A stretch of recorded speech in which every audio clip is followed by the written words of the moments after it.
పథకాలు నీకు కనిపిస్తా ఉన్నది. అతను ఇచ్చిన ఎక్కడ పథకాలు ఏమున్నాయి ఆయన పెట్టింది మనకు ఉన్న పథకాలే కట్ చేసుకుందా పెట్టే ఇంకా ఆయన కొత్త పథకం ఏం పెట్టిండు ఏమి ఇచ్చాడు మళ్ళీ ఇప్పుడు ఇంకా బుద్ధి తక్కువ కూడా చేతి గుర్తుకోలేదు.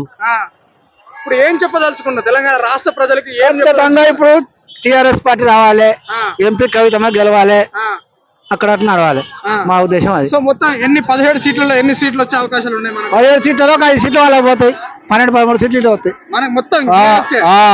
ఎందుకంటే వ్యతిరేకత వచ్చేసింది ఆల్రెడీ. కావాలని చెప్పి తుఫాన్ గాలి తోలింది వాళ్ళకు. కాంగ్రెస్ ప్రభుత్వం గురించి కాంగ్రెస్ ప్రభుత్వం మనకి ఇంకా పూర్తిగా తెలలేదు కదా. ఇప్పటి వరకు అయితే ఏమున్నది, రైతు బంధు రాలేదని ఒకళ్ళు ఏడుస్తాడు, మంచిలు లేవని ఒకళ్ళు ఏడుస్తాడు. ఇక వచ్చినాయి గోస, మామూలు గోస కాదు ఇది.